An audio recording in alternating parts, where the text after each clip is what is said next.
Welcome back to another episode of Life's Ambition Podcast. Today we are joined by someone who is a leader in the world of technology. He's going to give his input on becoming a senior cloud solution architect.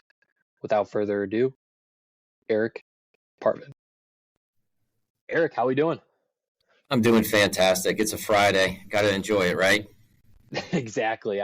This has been a long work week, I'll tell you that. I think put over, good 50 hours in 4 days. So, this is a much needed weekend. How's everything going at Microsoft?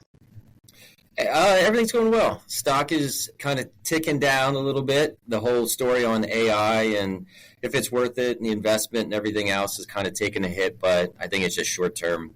Besides that, I mean, business is really booming in terms of customers, their needs, their wants, and on the technology space.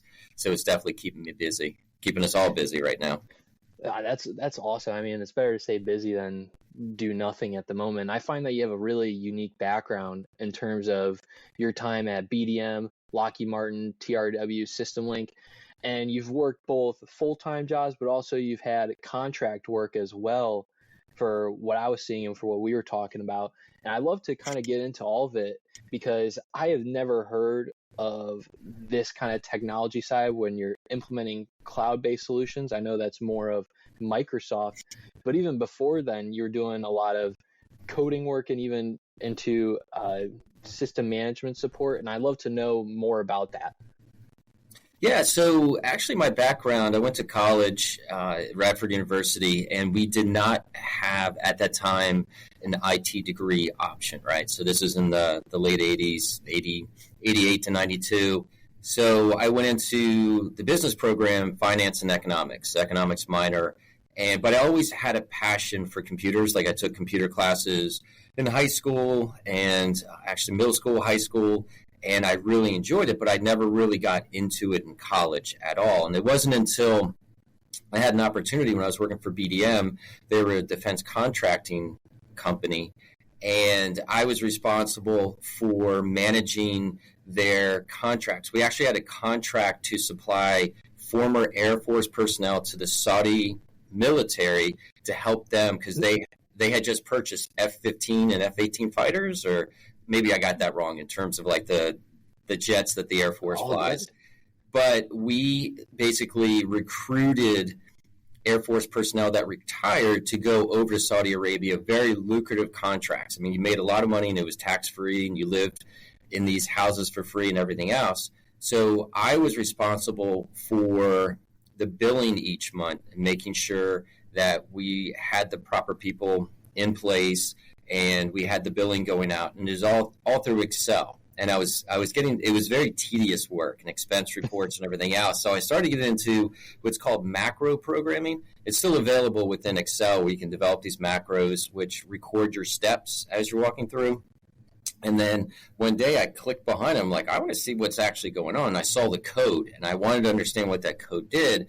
So I started taking classes, and BDM actually offered budgets for training if you wanted to go to, it's an old store called CompUSA where you used to go and buy computer parts and stuff, but they had a training program. And I was the only one in our office that was taking advantage of that. So I started on what's called VBA, Visual Basic for Applications, and then I started taking VB classes, Visual Basic, and then I got into what's called Access Programming, or Access Databases, and programming the databases. And I just had the time to do it. So I really dove into it. And one of the main reasons I developed this Access database is we were also employing Saudi nationals. And they all had the same names. Not Abdullah, Jabbar, anything like that. But it was like 5 different names, but they were all the same.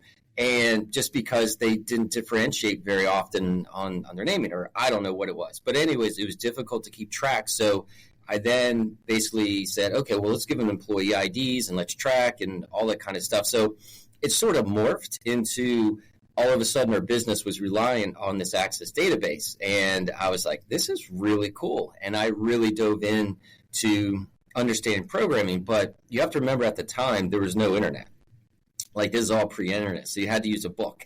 And if something didn't work, you had to say, is there something in this book that can help me figure it out? So there was a lot of long nights, just a lot of just you grind and you figure out the problems and all that kind of stuff. So that sort of instilled in me that passion to overcome those challenges and understand how things actually work. And that basically evolved when I was managing that Access database to the other side of BDM, which is BDM engineering. And I was able to get an interview with BDM engineering, and I had to convince them, even though I didn't have a computer science background, that I could actually do the work that they needed to have done. And what they did is they were a third-party evaluator for the Army's weaponry systems.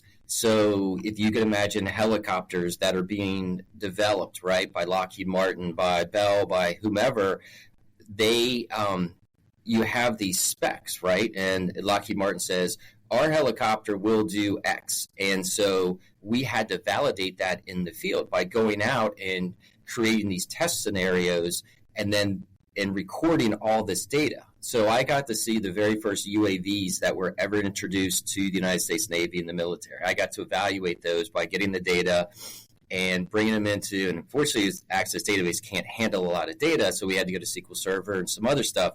So that kind of broadened my technical capabilities, and then also working with big data and working with customers with very stringent requirements. It was very cool. Like we were able to evaluate howitzers. We were able to evaluate was it the IMETs, which was a satellite system for their meteorology, then all this other kind of stuff. So anyways, I was able to really expand upon my ability of programming and also working with customers in that role.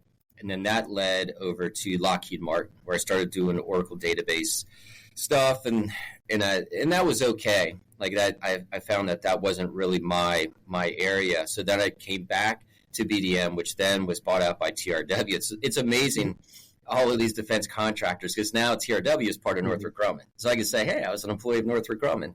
But at the end of the day, it's like working as a defense contractor and then as a government contractor, I had a lot of opportunities and a lot of responsibilities managing software development teams, and I kind of wanted a little break. And this is like in the 2000s, right? And this is where the .NET boom was. Like internet was exploding. People were getting these jobs that you had unbelievable type of office environments and other things. I'm like, well, I want to do something a little bit different. So I actually started working at a startup called SystemLink, and just a completely different area of creating software for laboratory management. And so it was basically tracking the test results for histocompatibility and immunogenetics.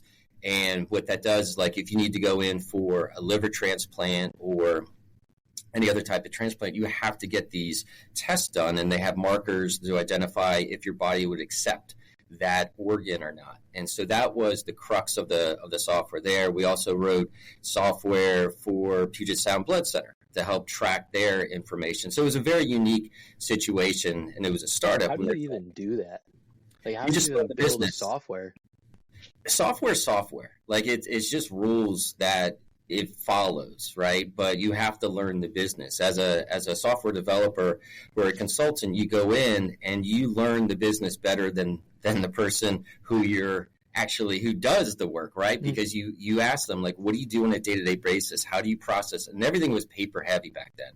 Like everything, like I had to check this format and I had to do this and take it over here or fax it or whatever.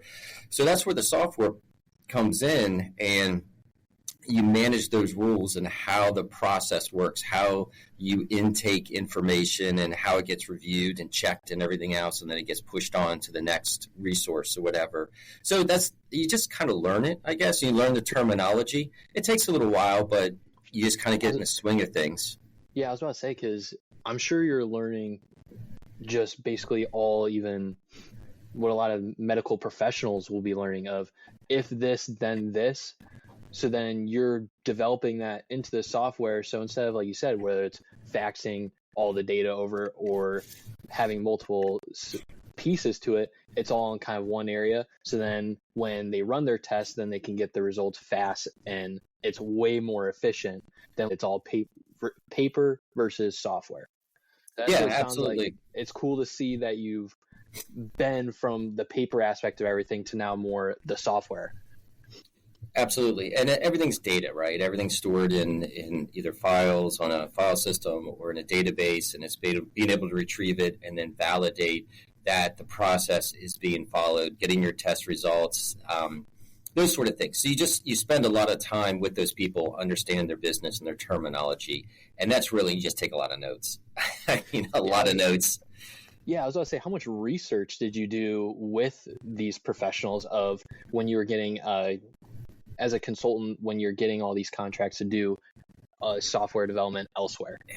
I wouldn't say it's a lot of research. It's just a lot of understanding their business processes at the end of the day. And because you really don't have to understand what they do, you just have to understand how they do their job and how they're going to interact with this piece of software and the UI. And that's really important also, is you have two different aspects of design software. You have the user interface piece of it. Does your, like, is there something that it flows, right? Like a user comes in, you don't want them to go, oh, where do I click? You have to make it so it is accessible and it is easy to follow. But then the backside is storing that data and then making sure those business rules are followed as it goes through the actual process. So it's an iterative process when you're designing software.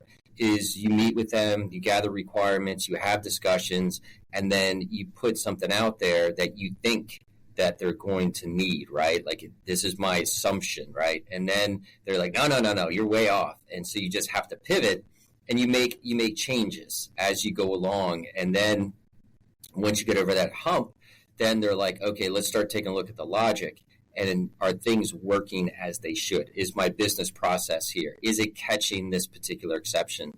So it's a whole iterative process. And so you really don't have to know like what their terminology is. It's just kind of like, oh, when you fill out form 1099-3, it's supposed to do this, right? And so that's how you sort of learn it as you go along. And for you, when you're going through BDM, Lockheed Martin, TRW, did you find that you were using a primary language over another to implement these database systems in terms of the software?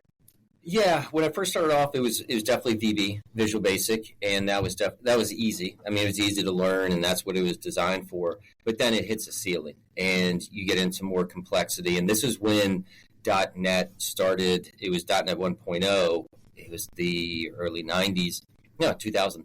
That it came out. And so Microsoft basically said, hey, we're moving away from what's called COM, which is VB, and you had C back then, and we're shifting over to this new language.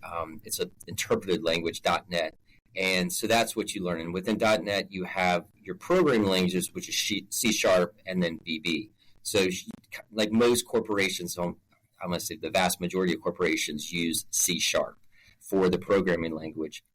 On the database side, I pretty much worked with Microsoft technologies except for Oracle. So SQL Server database was definitely the database of choice for the majority of the customers, and then Oracle for some of the much bigger companies as well. And how come you're not using as much Oracle? Like, I know you said it's used for bigger companies, but how come it's not more articulated towards the smaller piece? Too expensive, too hard to maintain. I mean, Microsoft SQL Server is a competitor of Oracle, but Oracle is one of those systems that is really designed to handle large amounts of data, and it's very fast, but it's also very user intensive, administrative intensive, let me put it that way. So SQL Server was built for, hey, I kind of know what I'm doing, I can kind of get going type thing and get this database running, and then it turned into this platform that can compete with Oracle in terms of scalability and performance. So that's really, at that time, that's why some companies were going with SQL Server. Also the licensing, it was cheaper at the end of the day. There's licensing to this stuff too.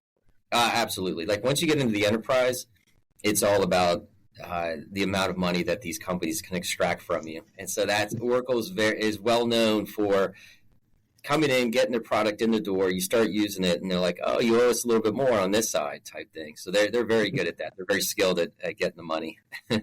Well, and you also mentioned that VB1 had a certain ceiling. That's what kind of led more to the .NET piece. And what does that mean as well when like a language hits a certain ceiling where it can't maybe process things as fast, or even that you just need to use something else?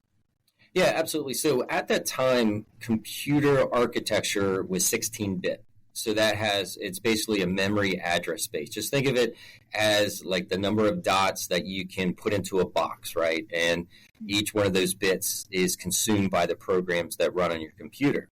So VB1 was like 16-bit processing, right? But then as CPU scaled and then OSs were able to use the additional address space, memory address space, and other components of the CPU, we went to 32-bit. Just means that you have much more accessible area to run programs that took more memory.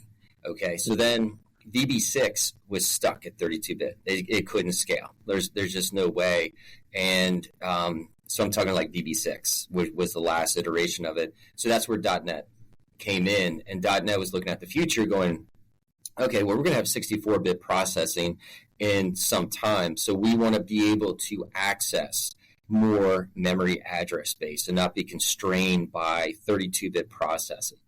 And so that's really, and also with .NET, it had so many more capabilities that allowed the programmer to do more things within their programming than you can do in VB6. VB6 just, it hit a wall. It couldn't do anymore. Like, you could add more stuff, and it was very prone to having memory address issues or out of memory issues and that kind of stuff, and it was very difficult to debug. You needed to be really good at debugging to figure out like what was actually happening. And so it was also the time where Java came out. So .NET was a compete to Java as well, because Java really took off. It was a completely different way of the systems processing the languages and interpreting it and everything else. And so that's where .NET was. It was the future. And so .NET is still, it's evolved over time. So now it's .NET Core. So what I worked on was .NET Framework. Now it's .NET Core, which is evolving even more in terms of the cloud computing and everything else. So the way that you program, like I had mentioned before, it's all the same. It's like for each loops, if then, all these statements, but they're making it easier to do more complex things. If that makes sense, like we call it sugar syntaxing, where you write less lines of code, but underneath the covers, it does more stuff for you. So you become more efficient at your job.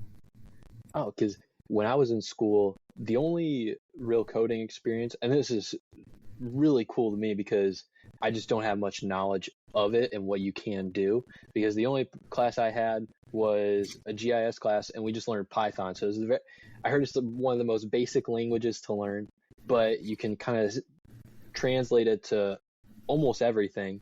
It was like that, and then I know R was another big one as a GIS language. Mm-hmm. So being able to hear the scale up factor when you talk about .NET Core and even Java is crazy to think of all the application pieces, because everything has some line of code to it. Whether what we're doing right now, whether it's virtual, I could look up the code behind just the website we're using, or just anything. So I think it's really cool to see. And what would you say for yourself was one of the coolest projects you worked on at your time? Was BDM, Lockheed Martin? I want to get to Microsoft a little bit later, but you're working on a lot of defense contracts that I think is just pretty sweet, all things considered. You talk about the F-15s and F-18s going to Saudi Arabia. Like, that's so cool. Yeah, like, thank God I didn't go to Saudi Arabia, but it's funny. They actually offered me, I think I was 24, 25, like, you want to go to Saudi Arabia? You can make six figures. I'm like, yeah, no, thank you. I don't want to live over there, especially in my 20s. They were all learning experiences, like, in terms of what we did.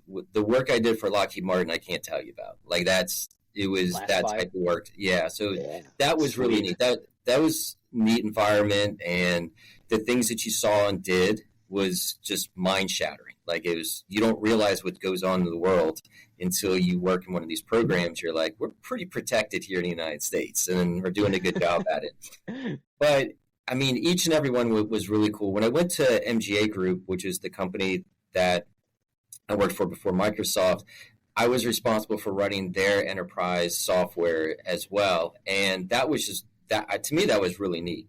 They were an outsourcer for credit unions and banks, where they made sure that the person that had the loan with the bank had their homeowner's insurance policy was valid. And it's when you go buy your first house, there's before you sign your contract, you have to prove that you have insurance for the house to cover in case there's a fire, there's a hurricane, whatever it might be, that you make sure that you're going to rebuild your house. So you don't, like, if there's a fire at your house and it gets destroyed, you just don't walk away and say, hey, I'm not going to pay my loan anymore, right? So it's insurance for the bank. The banks outsourced to MGA and basically said, hey, can you just process this or track these insurance these borrowers and make sure they have insurance. And so the software that I wrote actually did that. Like it helped the MGA be able to say, hey, your policy is due for renewal. You need to send us a copy of the declaration page, either through fax or email, and then we process it and we validate it. And if it doesn't, like if you don't have an insurance policy, then it's called forced placement. Like, we're going to put you and force you to have this policy, and it's 5x more expensive. So that's how MGA made their money. And a lot of people wouldn't get their policies renewed, or they say, hey, I'm not doing it. But then MGA could say, hey, no, you signed the contract, you have to get it. And so I thought that was pretty neat, writing the software to track that entire process and then interfacing with the different lenders, the banks. We would get files, and I'd have to break them apart, process them, and input it in the system just to save time on the process. And also, I was responsible for the entire IT. I was the IT department, basically. I was the IT department at one. One day I'm running cables through the walls and setting up new workstations. The next day I'm pulling out SCSI cards and expanding the database size because I had to put more hard drives in, more memory or whatever it might be, server room. It was crazy. I mean, the amount of work I was doing, the amount of systems firewalls, email system, everything was on-prem, right? This is all pre-cloud. So you're running all your services on-prem, and it takes a lot of work. And that was cool. I did a lot of different stuff besides programming, and that really expanded my knowledge, like in networking, infrastructure management, hardware, hands-on, pulling stuff out, swapping stuff out. I thought that was really cool. That was a fun job. Well, it's crazy to think too that at BDM you just happen to take a few coding classes because it just popped up on your computer, or like you popped up on your computer. You're like, this is really cool to kind of know the back end to the Microsoft Excel piece.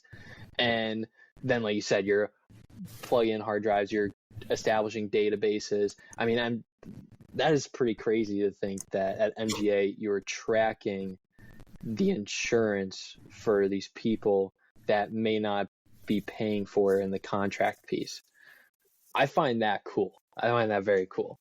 And how did this all kind of lead to Microsoft? Like, how did you even get there? Great question. I think I had always wanted to work for Microsoft. Like, it was a dream of mine to work for Microsoft. And I had an opportunity to interview with them. It was Microsoft Consulting at one time. I made it through the interview process and went in, I think it was like 27 or so. And I didn't do so hot. It was just, I got crushed. And I thought I knew my stuff, but I didn't. And they were very gracious to let me know, like, hey, you need to ramp up on this, or this is, your deficiencies. Once you have more experience, then come on back. And I had continued to apply to different positions, and then I'd get a phone screen and not make it through the phone screen, or you make it to the next level. And then, I struck out like 4 times. I'm not going to lie. It's hard to get in. It was especially then, it was really hard to get in. And so then I saw a position, it was called a Premier Field Engineer. And I was like, okay, well, that's a funny name for a position or whatever. And I read what they were looking for, and it was basically debugging within .NET, and then like total troubleshooting. It was just like you had to troubleshoot apps and figure out. I'm like, okay, I can do this. So what I did is I printed out the documentation to how the CLR is the common language runtime. Basically, you have a programming language, and it gets interpreted down to the CLR, and the CLR interprets it down to machine language, assembly, and that kind of stuff. And I spent weeks learning how it all worked. Really, just like the behind. I pulled up the hood on a car, and I learned how the engine worked. That's the best way to explain it.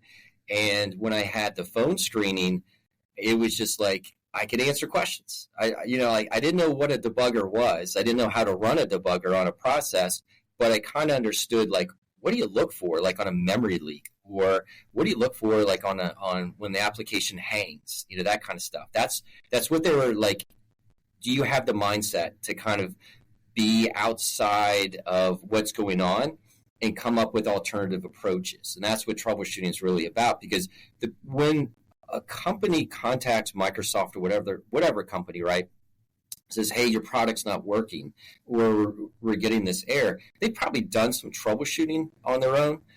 When it comes to you got to go, okay, well, you're having this problem. Let me check here, here, and here. And let me see if I can unblock you. And maybe it's something on your code side, maybe it's something on our side, but we're going to get there type thing.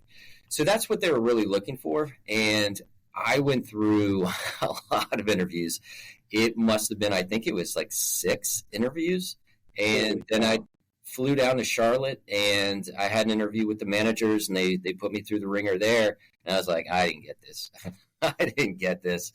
And I got home, and I received the offer a couple of days later, and I was floored. I was like, oh my God, it's like, but that's only the beginning. Like, once you get in to Microsoft, staying is even harder, just because it is a performance driven company. From the day you walk in, you better be open to learning. You better be open to, I got to expand my skill set. You better be open to pressure packed situations, understanding, because you're dealing with customers, very large customers, enterprise customers, right, that have built their systems on your technology, and they're losing, their website goes down, critical application goes down, they could potentially be losing tens of thousands of dollars a minute that it's not online. And a lot of... Did you just say tens of thousands of dollars a minute? Yeah, you got these e-commerce systems, you're processing payments, you're doing whatever. It's like, if your systems aren't functioning, then you need to figure out a way to help unblock them and get them going. So it can be a very stressful type position. But going back, so once I got into Microsoft, like I said before, I'm not a computer science major, and I did programming, and the team that I worked with, they were some of the smartest individuals I've ever met here at Microsoft. Like, it was just full on, you got to learn this stuff, and you have to learn how it works, attaching a debugger, taking memory dumps, analyzing memory dumps, understanding, getting down to assembly code, which I had never seen before, right? And all of a sudden I'm reading assembly code and figuring out these issues and taking network traces and performance analyzers and everything else. Like, you learn a lot of tooling, and you learn it quickly, because the position was as a field engineer, like, you were on site at the customer. And again, this is all pre-cloud, right? Like, a lot of on-prem systems.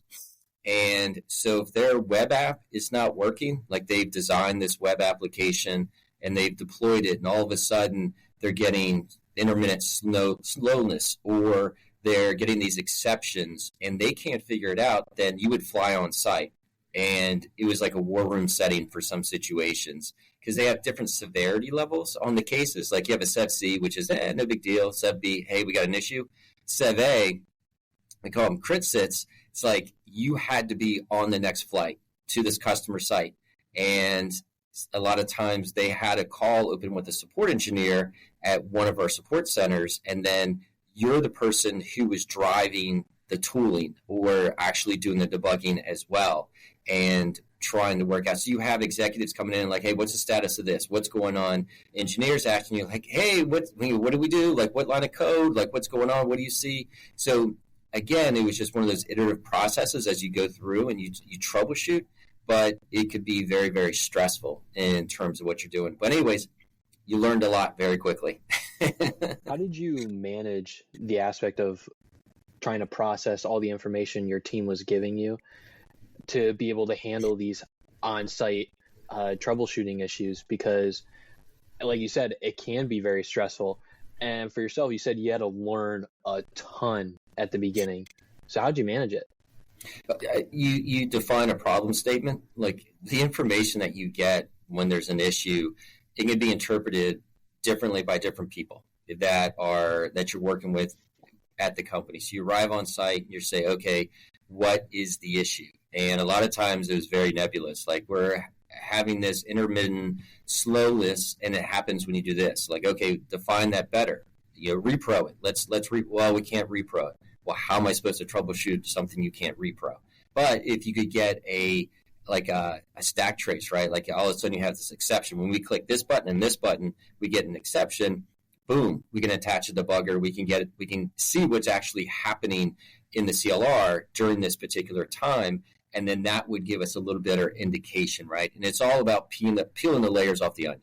Like, you get one error message, but that may not be what the actual exception is. It could be an underlying network issue, like a network socket's closed, but someone had updated the firewall rules and no one told the application development team. I mean, all kinds of things happen at corporations where one team is unaware of another team doing something that they don't have the tooling or the knowledge on how to get into the actual error and being able to process that, right? So you get one exception, you're like, oh, this looks like a network issue, but then, it's actually someone added a database column, but they didn't, or removed a database column, and no one told them, type stuff. So you have to really just kind of step through it one at a time and stay focused on that, because you could have people telling you so many different things that'll lead you down so many different rabbit holes that you really had to be focused in on it. And again, it's also tribal knowledge as well.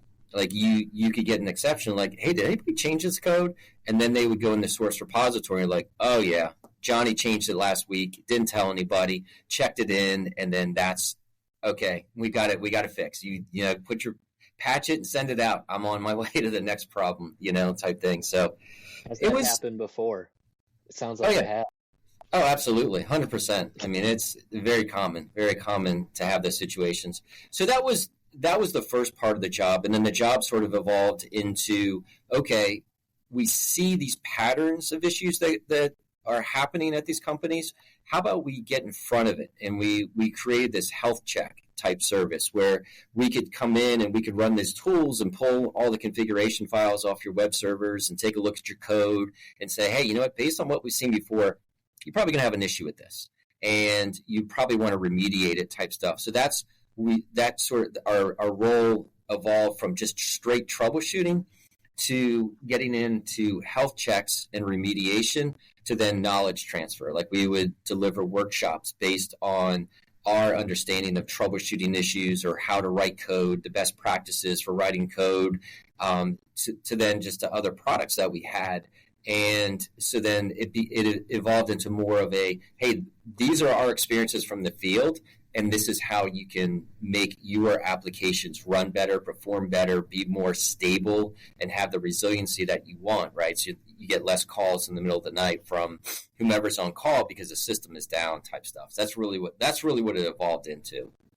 Which is really smart to do the workshops aspect because, like you said, you guys are obviously the experts when it comes to the Microsoft technology piece, where someone at X company only knows so much about the back end work to debug certain things because they probably got a million other issues, or even just hardware technology that they have to work on, whether it's someone's computer or working different wires to build up storage.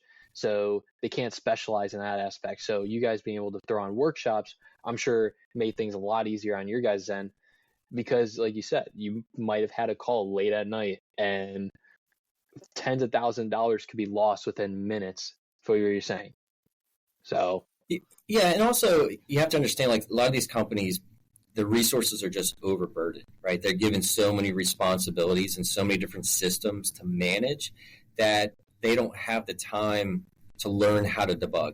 They just don't. They don't have the time to run network traces, or the person who knows how to do that is busy because he's running network traces on something else.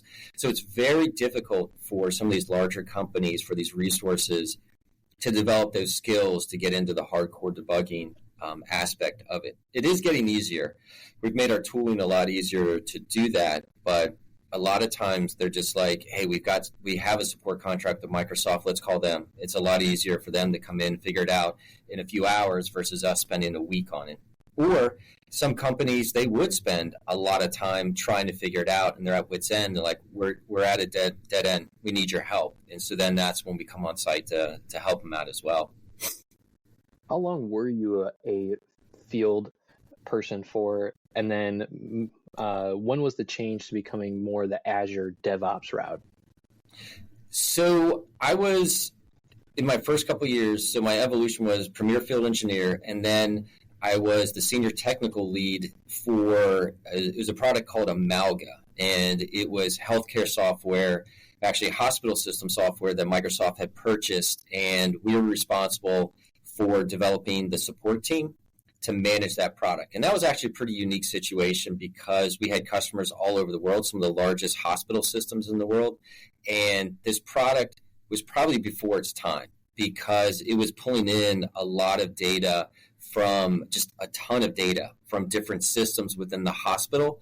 And it was able to interconnect the hospital management system with the lab system, with the pharmacy system, with the x-ray system, and bring it all together. It just didn't provide the scalability that was promised. And so it had a hard time keeping up with all that data and stuff. And so we were the support team that the hospitals would call in and say, hey, we're having this issue, and we'd have to troubleshoot it and everything else. So that was a different role for me as well. And then from that kind of point, like Epic with the MyChart stuff? Yes, yeah, absolutely. So Epic, it would pull in data from Epic, it would pull in data from Cerner and other systems, and then give you an all-up view of that data across it. And it what happened is that Microsoft then basically said, "Hey, we're gonna." I still remember this. Is like, I think it was a week before Christmas, and I get an email saying, "Hey, you got 90 days to find a new job because Microsoft is spinning off a new company.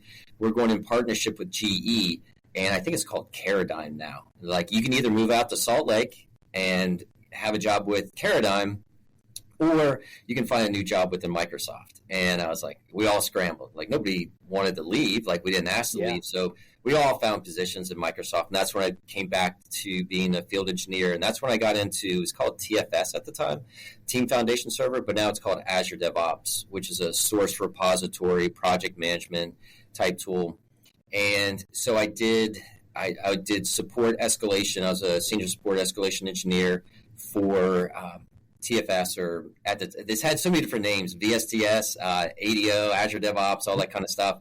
And then, so I did a lot of work on that. And then I came back to field engineering again, and I really focused in on Azure DevOps. And then also I got into data analytics, and so more like the data engineering side.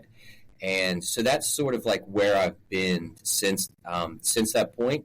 And my role actually, and then also Azure, like a lot of Azure App Services, getting into migrating your on-prem app into Azure. We do a lot of migration work. We do a lot of modernization work. Not so much troubleshooting anymore, because a lot of that stuff is easier to do, right? Like it's a lot easier, but we've moved a lot of those tools from on-prem, like attaching the debugger and doing performance analyzer traces, into Azure. Now you just press a button, it does it for you, right? And then we have AI that reads it and it says, hey, this is what the problem could be. So things have definitely evolved there, and so has our role.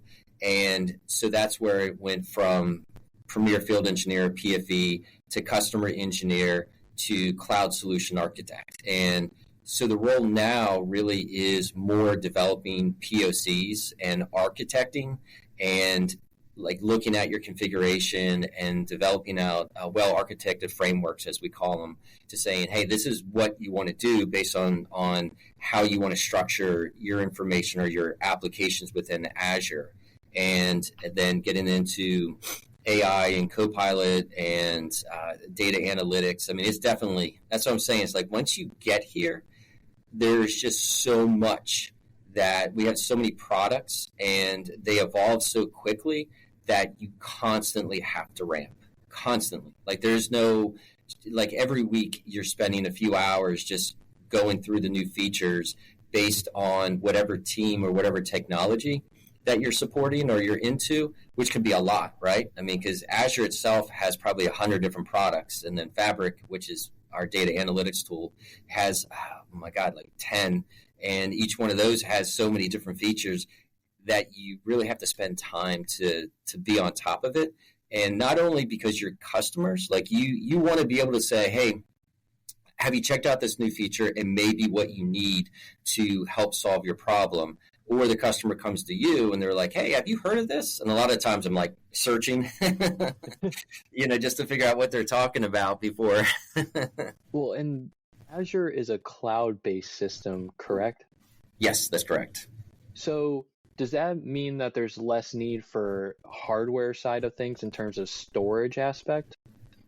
Actually, the opposite. With the amount of data that is generated within Azure, like all the events that are happening, auditing, access policies, log files, like people are hitting your website, you've got information going out, you've got events happening, all that data gets stored.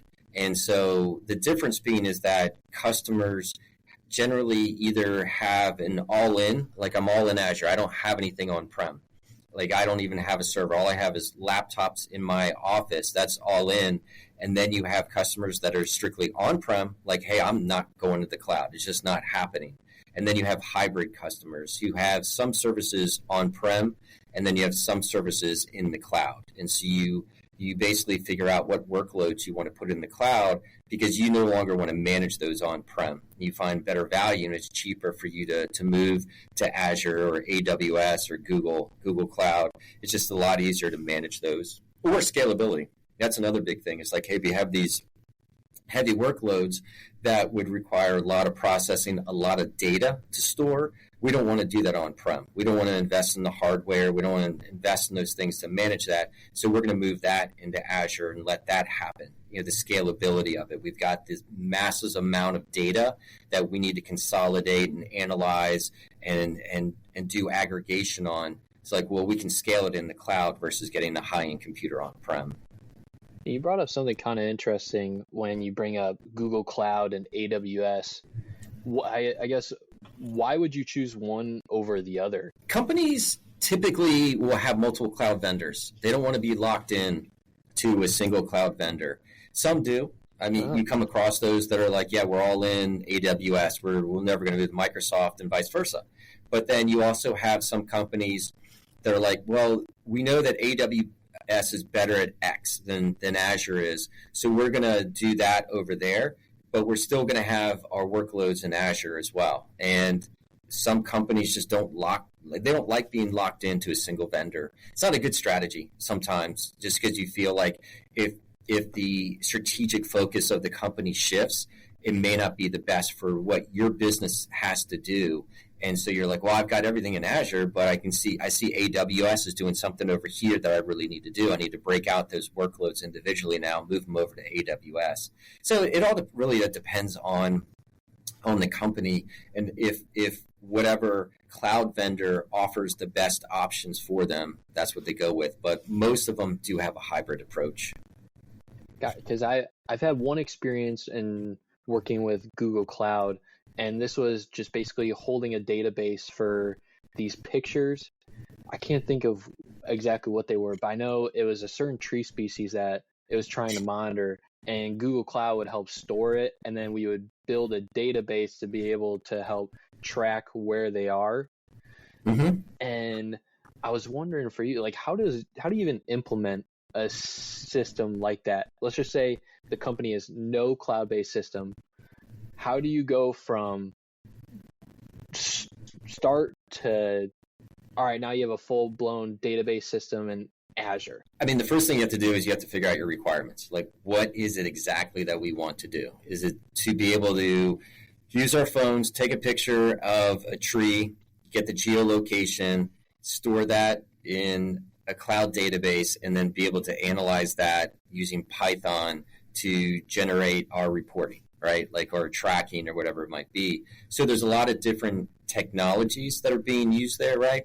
And you just, honestly, you have to, if you don't have the technical capabilities to do that, then that's when you work with a partner. If it's either Google, AWS, or Microsoft, there's a lot of partners that are out there that do want to be able to help you be able to create a solution like that. You generally wouldn't come to Microsoft and say, hey, this is what we want to do, unless you have a lot of money to spend. Just because, I mean, it's expensive. I'm not going to lie. It's expensive to work with Microsoft resources. And so you would say, hey, I want to work with a partner. And the partners are the smaller consulting companies, or actually very big consulting companies that want to move you to a particular technology base. And that's a lot of times those partners are aligned with the vendor. So if you go to partner A and they work with AWS, of course they're going to say, move to AWS. Or partner B works for Microsoft, like, oh, definitely go to Azure. That's the best, right? So because they get monetized or paid based on what they're bringing into larger companies. But in your situation, it's like, you got to find the time to say, hey, I'm just going to develop a quick POC, and you get free credits really with any cloud vendor, and you can spin up an Azure SQL database, and it takes less than 5 minutes to get up and going. You're like, okay, well, how do I get my data up in here? And that's a little bit of the harder issue, and so you just have to explore and kind of figure it out. Or you go to Copilot, which is the Microsoft AI product, and you say, this is what I want to do. I want to use Microsoft technologies. How do I get my data to an Azure SQL database, right? And it'll list the steps, and it'll give you that information, and it'll point you to the documentation and then how to do it. But I mean, just remember, if you want to implement a solution, you kind of have to know the technology that you want to jump into. So it's a little bit of research that needs to be done before you can actually pull it off. But you're a smart dude. I know you could. And one day, we'll just say one day, hopefully we'll get to that point.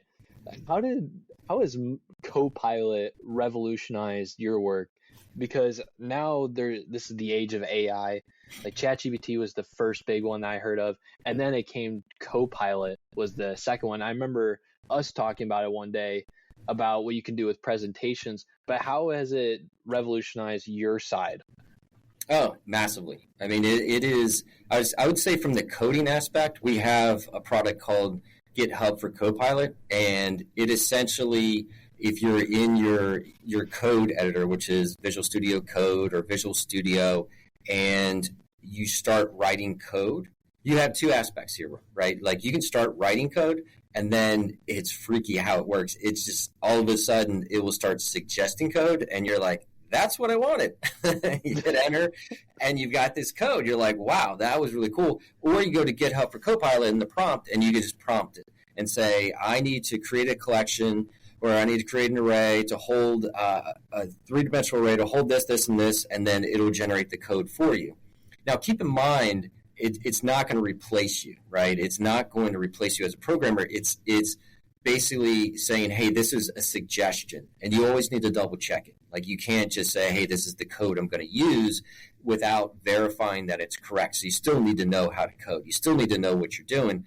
But that's one aspect. And a really cool aspect of it, and I've seen at companies, is that you'll have vendors or other people that write this software, right? And it doesn't get updated on a regular basis. You don't have a big team that's maintaining it. So it's just sitting there and it's just running. And then all of a sudden you're like, hey, we need to add these new features. And you're like, well, I've never seen this code before. So then you go in and you start using GitHub for Copilot and you say, can you explain this to me? Like, what is this code doing? And it will give you a complete write-up of saying, hey, it's actually calling into this database. It's doing this particular web service. It looks like it's doing this. Or if there's a snippet of code that you don't fully understand, it will tell you exactly what it's actually doing, and then provide links to documentation explaining it even more. So if you're trying to like understand how things are going, it's mind blowing how well that works. That's one aspect. Another aspect, before I got on the call with you, is I was working through an app service, and an app service is a like a website that runs in Azure, and I was getting these errors, and I didn't understand like where the error is coming from, because in Azure everything is interconnected in the cloud, right? So you have to get the error codes, and then you can throw it into Copilot, and then it just gave me, hey, check this, check this, check this. I'm like, this is awesome. Otherwise, what I would have done is I would have gotten the error code, and I just would have done a general search. And now I'm going on all these blog posts and help files and just trying to piece the puzzle together. Whereas now I have a guide that was given to me to go through the troubleshooting steps and to validate what was going on. And another example, I was working on a REST API call, and yesterday, just trying to get it to work, I was running it from Fabric, which is a way to pull data together and crunch it all together and put it into a consolidated system. And I couldn't figure out why this REST API was failing, and I threw it in Copilot, and it's like, oh, change this one little piece of code, boom, it worked. I mean, that saves you time, right? So to your point, AI and Copilot, or you pick your agent that you want to use, it enables you to start faster, right? Like if you are in Word, you're like, hey, I need an introduction paragraph onto this. Then you give it ideas, you prompt it, and it gets you started versus you spending time researching and everything else. And then it helps you. It helps you on your coding. It helps you on your presentation. It helps you in your Word. Hey, highlight this paragraph, rewrite it, and give me 3 different options. And you look at it and you're like, well, that's a lot better than I could write. So, but you can't always trust it. I mean, that's the thing. It's like I've had some situations where I've spent hours because I thought this was the way that it was right, because that's what Copilot told me, but it didn't have the right information. And so I had to go back in and just validate and fix the issues and that kind of stuff. So I just want to definitely make that point. Yeah, because I've seen different things even where people are doing research papers and they'll type in a prompt of, hey, give me information about the age of the dinosaurs and give me sources for it.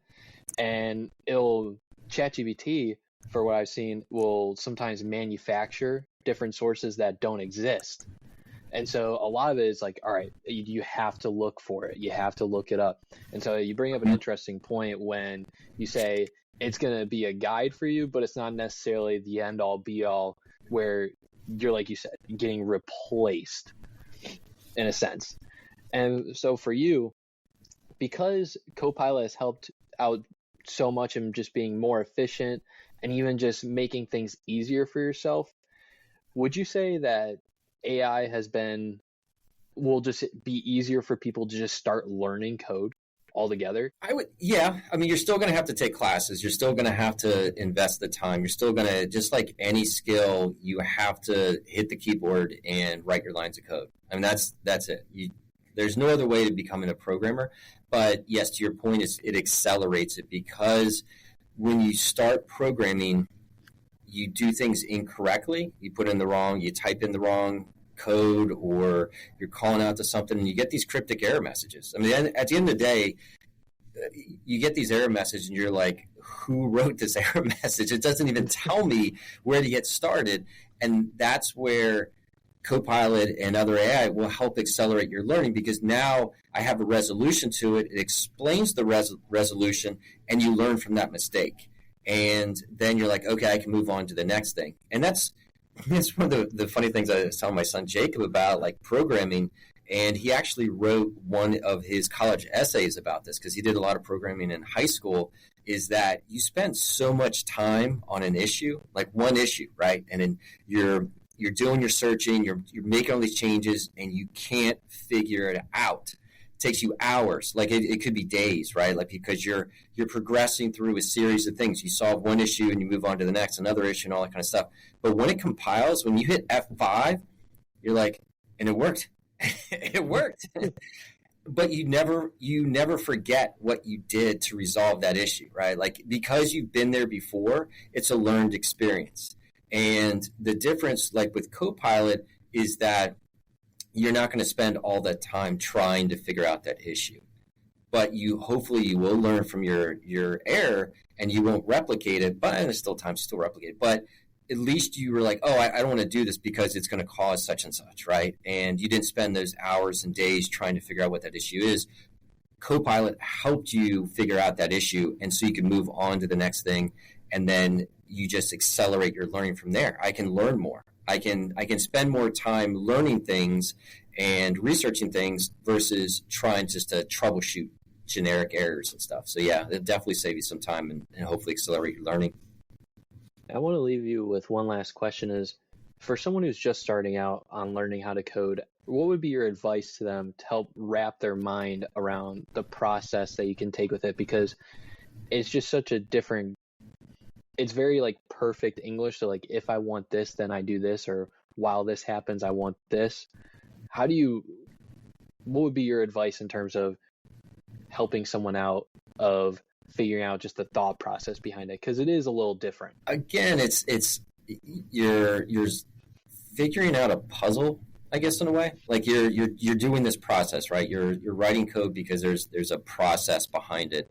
So it's understanding or grasping what the process is. What are my inputs and what's my outcome? What are my outputs, right? And that's, once you know those definitively, then when you start with coding, you start small. And the big thing within coding is you write your hello world application. Everyone writes their first hello world. I don't know how it started, but that's in every documentation. That's like your 101 type class is you put in some commands and it outputs this text that says hello world.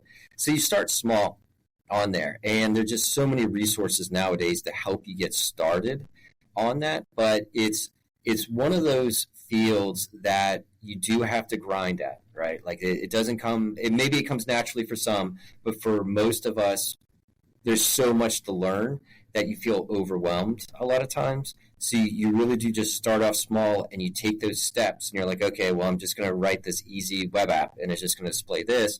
And then now I'm going to make a database call. Oh, I got to learn SQL. I don't know anything about databases, right? So I have to learn how to write SQL statements. Okay, that's a whole nother area. And then from there, you're like, okay, I need to call this web service. All right, how do I do that? So everything seems overwhelming, but then you break it down into smaller steps. And you just say, I just need to make a connection. What's that connection? Once I get the data back, what do I do with that data, right? So you go through and you learn those steps, but you have to be able to experience failure. And you fail more than you succeed, right? And in this job. But at the end of the day, you learn how to do things a little bit differently and from those experiences. And then you can be able to say, okay, I know how to do this. I know how to get started. And you just reuse a lot of code. Not going to lie. Like if it worked here, it can work over here, type stuff. So you do, because it's a lot of repetitive work that you are doing. But I have to say, like, once you develop something, you see the users actually use your product and they're like, this is cool. This makes my job easier. It definitely puts a smile on your face. Like, I created something, right? I actually created. And there's that, is programming art form or is it just a job, right? Like, you can incorporate both into it. You can do something elegantly, and then you're very proud of what you're doing, but unfortunately the user never sees it because a lot of stuff is just happening behind the scenes, right? They don't know that you optimized the code, but if you're on the UI side, you can do some very, very unique stuff. Yeah, my time with it, I will say it's been the most humbling experience with all the error messages that pop up, but it's also been one of the most rewarding experiences because when you do figure it all out and it all works the way you want it to, it is one of the most, I guess, accomplishing things because you look back and you're like you said, I did something. And so, Eric, I really appreciate you being on the show today. It means a lot, and I hope you have a good one. Yeah, go Pack. Go Pack. Hey, everyone. Thanks for tuning in today's episode. I'm fortunate enough to share these amazing people with you. If you'd like to support the show, you can follow our Patreon, which can be found going through our website link listed below, or place a 5-star rating depending on what platform you're listening to. Thanks again, and catch you in the next episode.